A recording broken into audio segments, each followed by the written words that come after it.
did it just feel really comfortable in there when you were throwing punches? He seemed to, take couldn't handle your power. Was it just comfortable in there for you? Yeah, no, it was. I expected the fight to last a lot longer, to be fair, and especially when I kind of parried a few of his shots. I felt the weight behind him, and I've not felt that before, to be fair.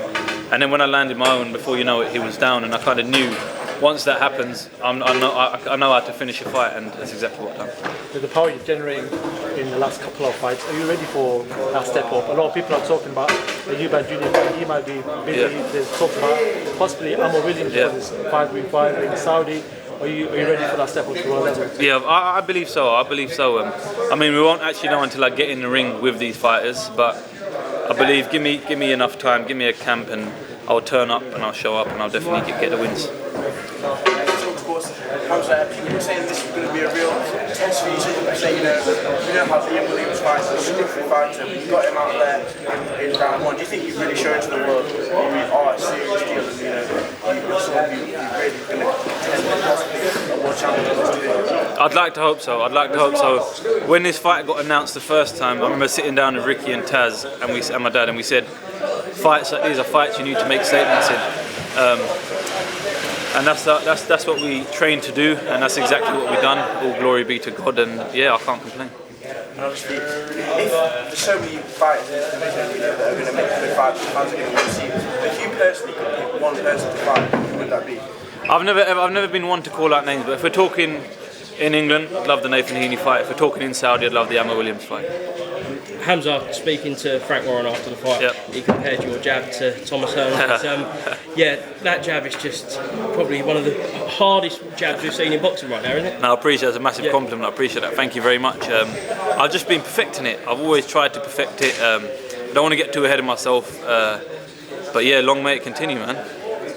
We know obviously Ramadan's coming up, but just how much would it mean to you to be able to fight one of those massive cards in Saudi Arabia? Oh, it'd mean the world. I'd love to fight out there, especially being a Muslim as well, fighting in a Muslim country, and just being able to show my skills out there, especially with the boxing royalty. Do you know what I mean? Who like the big names out there. It'd be an honour to show my skills in front of them, and hopefully I get the opportunity to do so. Hamzah, Liam Williams is somebody who's known for being tough, even against Janibek Jr., despite being dropped on multiple occasions. Obviously, kept on getting back up. So that's a real statement that he's put out tonight. What do you think the rest of, at least the middleweight division, are going to be thinking now that you've produced what you did tonight? Hopefully, it just sends alarm bells. And respectfully, if any one of them has the balls now after that performance, let's have it. Just call up Frank and let's go. Let's have it. Let's go. I believe I'm the best 160-pounder in the UK, and if not the world. I understand I've got to prove that yet, but if I get the opportunity to do so, I'll definitely do it. It might be a bit of a negative way to look at it, but do you think on the back of such a stunning performance, other fighters might think maybe not yet?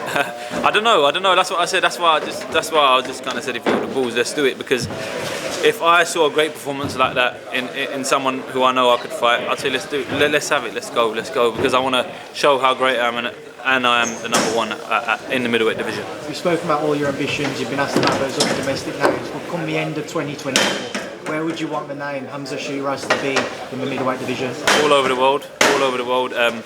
And maybe, who knows, a world title around my waist as well. So let's see what happens. There's loads of avenues and opportunities there.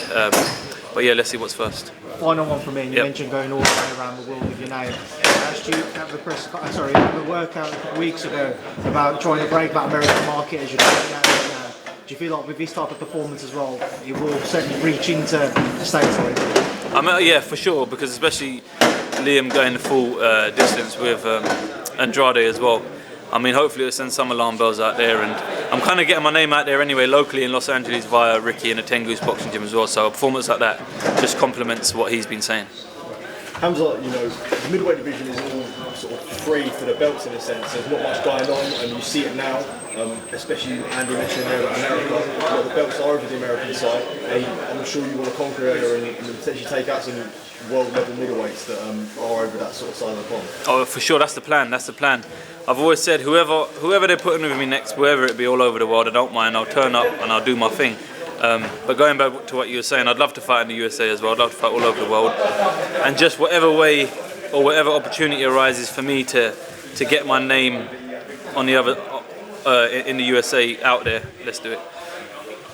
Do you think that because of some of the doubts regarding Liam Williams' chin after the Chris Eubank Jr. fight that you might not get the credit for doing what you did tonight? No, we said this in the interview before. I said, listen, if I beat him, that's what they're going to say. It's always the case. Everyone's got opinions. It is what it is. I'm happy with the performance. My promoter's happy with the performance. And at the end, it's all about entertaining. And it's not easy to knock people out. It's not as easy as it looks, or as easy as I've been making it look. It's pretty hard, to be fair.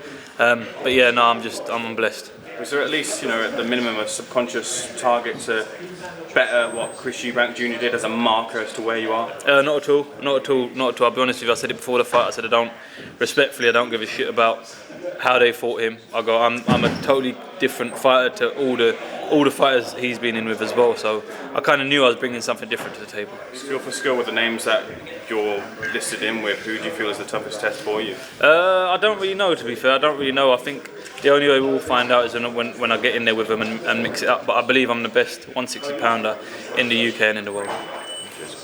I'm going to squeeze one more from you just on that. You mentioned the 160 division. Frank's obviously got a good relationship with Bob Aaron, the promoter for Janibek. You fancy that fight? Of course. Why not? I just said I believe I'm the greatest and I need the opportunity to show it. And if the opportunity comes up, I'll grab it with both hands. Janibek or Eubank Jr.? Whoever, which one comes first, let's have it. I think the Eubank Jr. fight kind of makes more sense over this side, but if that opportunity comes up, I'll grab it. Yeah, Hamzah, you moved over to LA, you've moved your life over there. Wife, I ain't married yet. No, your life over there. Just how much difference has that made to your performances tonight?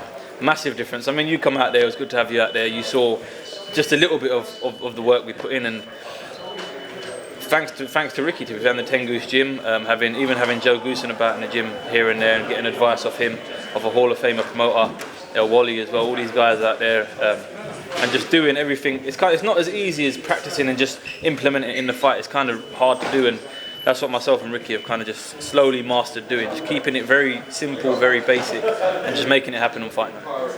And obviously, there's been a lot of names. We've all asked you who you'd like. Give us one name right now that you really would like. I'll give you.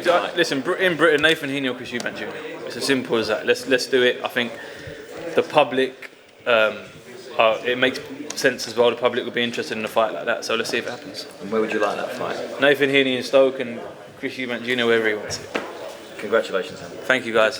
Hamzah, did Liam say anything to you after the fight? In the ring, I had a little chat with him. Listen, I've got nothing but respect for him. Even before the fight, you saw how respectful I was towards him. I remember being in the nosebleeds watching him fight Mark Heffron, and I remember specifically saying that is how you use a jab. That's the way he used a jab that fight. I will never forget, and I was just chatting to him about it as well. So I'll probably catch up with him again afterwards. All right, thanks.